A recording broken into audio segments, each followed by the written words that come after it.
November, fireworks, not a holiday. Disbelief tonight after Atlanta police arrest 2 people in connection to an apartment fire. We talk with people who live in the complex. A man shot and killed after throwing a woman down the stairs in her own home. We break down what police told us about the incident. And a woman tells us her car was stolen from the parking lot of a high-end hotel in Buckhead. My car is going further and further away. Y'all better get my car. We'll tell you how the victim tracked her vehicle being taken in real time. You are watching WSB Tonight. And thank you for joining us on your Saturday night. I'm Candace McCowan. New developments tonight in an overnight fire. Hundreds there without a home after a massive apartment fire in northeast Atlanta. Police have arrested 2 people, accusing them of starting the flames. Channel 2's Courtney Francisco is live there tonight. And Courtney, you talk with people who once lived in that complex. That's right, Candace, and firefighters are going on hour 25 out here. Look up. There is a person at the top of a ladder truck. They are now working to put out the hot spots that keep reigniting. Then bring your attention a little lower. All these apartment homes destroyed. Before dark, the wood inside looked like charred matchsticks collapse on one another. I spoke to people who called this home and informed them how police believe this started. We now know investigators believe fireworks sparked the first flames that grew through this apartment complex, eating through entire rows of units, leaving hundreds homeless. November, fireworks, not a holiday. I live on the 4th floor. I heard a big bang. I showed people who lived here the mug shots of the 2 people police say lit the fireworks on the rooftop of the apartment building, Charnel Gunn and Robert Stokes. I don't know why they didn't. I never see them in the building because I know almost all the people live in the building, but I never see those people live right here. The complex is called the Reserve at La Vista Walk. The alarms started sounding around 10:30 Friday night. Banging door, get out, it's a fire. There's a fire. Outside, Atlanta Police Chief Darren Shearbaum told us one of his officers lives here and lost all of his belongings and his cat. He and other officers started going floor to floor, making sure everyone was aware of the fire, assisting in getting individuals out. News Drone 2 flew overhead as crews were still putting out hot spots. More than 20 hours later, we continued to meet new people on the street who lost everything. Some, like Miles Wilson, were trying to find a place to go through the Red Cross, pointing out the 2 jailed for doing this have a roof and bed tonight, unlike them. That was definitely a poor decision. Them displacing all these people out of their homes now is a travesty, to say the least. So tragic for those folks. Courtney Francisco back live in northeast Atlanta. And Courtney, what do we know about those 2 people that are now behind bars tonight? Well, we know Robert Stokes will be 43 years old next month, and Charnel Gunn is 25 years old this month. And they both face 2 charges, criminal conduct and criminal damage to property. Now, as for the survivors out here, the Red Cross has set up a shelter at 400 Merritt's Avenue Northeast. And if you drive this way to get to church in the morning, or if this is your Publix out here, be prepared to wind around the community because the main entryways are cut off. Yeah, and Courtney, we also heard from Atlanta Mayor Andre Dickens. He released a statement saying in part that my thoughts remain with the families in the city. We'll continue to find additional ways to support their road to recovery. So, Courtney, thank you so much for that report. And happening just after 9 tonight in that same area, a car hitting a walker there. It happened near Lindbergh Drive and Cheshire Bridge Road. Atlanta police say the person was up and alert. We're working to get more information about that accident. Well, the Georgia Bulldogs, they have now secured their spot in the SEC championship. The team got the news just before it took the field against Ole Miss tonight. Speaking of that game, we've got your highlights coming up in just about 25 minutes. Police are investigating a triple shooting outside of a shopping center in DeKalb County. We got video, this GDOT video, showing police on the scene along the 2800 block of Buford Highway in Brookhaven. Police told us that 3 people were injured in the parking lot at the Suntan Shopping Center. Those victims, they're expected to be okay. As soon as we learn more, we will pass it along. Police in Sandy Springs say that they are working to identify a driver who ran off on foot after a deadly crash. It happened around 2 this morning at I-285 East and Roswell Road. All 5 cars were involved and 1 person did die, another was hurt. Here's what's new, happening now and next. The Barrow County Sheriff's Office is mourning the death of one of its canines. Retired canine Ace passed away yesterday after a battle with hip dysplasia. Ace worked for years detecting narcotics.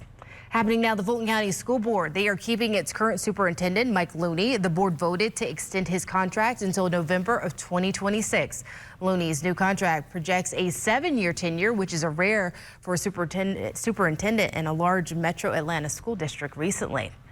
And next, GDOT will temporarily close lanes for the I-285 and I-20 East interchange project. You're taking a live look at I-20 eastbound at Panola Road.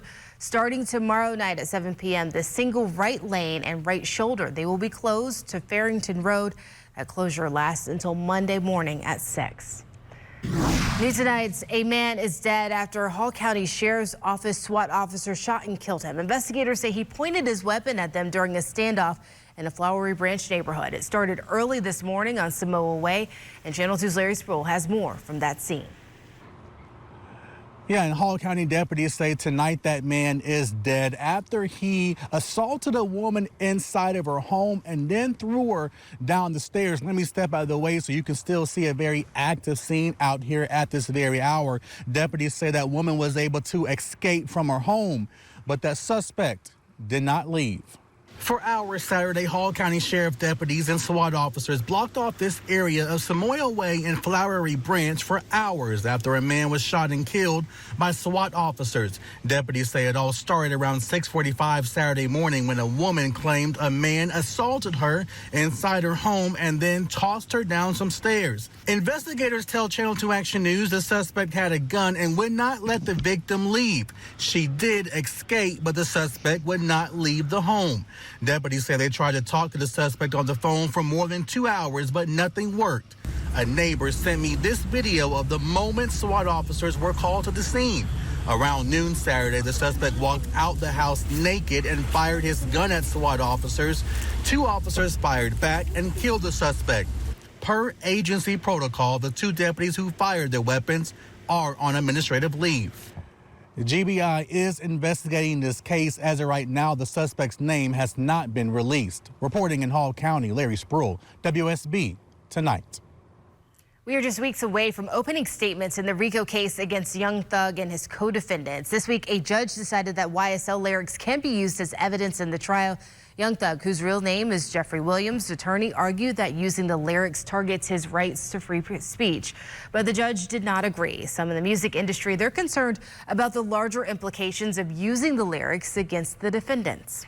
Historically, it's been a space for us to creatively escape our realities, and I do think sometimes that's what lyrics are. So it could be dangerous, particularly in a case where you've got people who listen to rap music. So if they feel like rap is on trial as opposed to Young Thug and his co-defendants on trial, they may decide to acquit rap, and as a result of that, acquit Young Thug and his compatriots.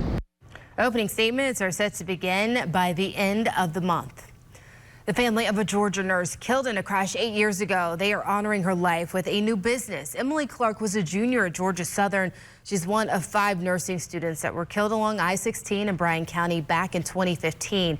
Her family has opened a coffee shop and tutoring center to honor her. It's called the Brain Station and is located in Kennesaw. A man says that he was set on fire while talking to a woman at a gas station. Larry Lane was burned over 75% of his body and spent months in the hospital.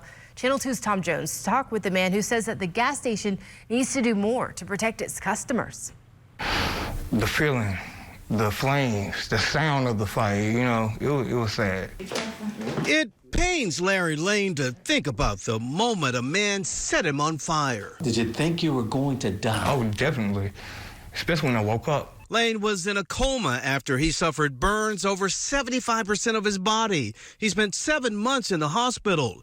Still, he clearly remembers the moment his attacker tried to kill him. He took out his lighter. He knew that I was covered with gas, so he made the decision to light me up. Lane says he ran out of gas that night in July last year. He says he put gas in a bottle, and as he walked back to his car, he saw a woman he knew at this BP on Mount Zion Road. They started talking. I guess whoever she was with, the guy, he was over there, he woke up. Lane says the man got out of his car and began punching the woman, then attacked him. The gas spilling everywhere, and then he looked at me and he just lit me up. This could have easily been prevented if there was an armed security guard on the premises. Lane's attorney, Reginald Green, says he learned there had been 185 911 calls to the store in the 2 years before the attack, including robberies, suspicious persons, demented persons. Gas Express, which owns the gas station, said it couldn't comment right now.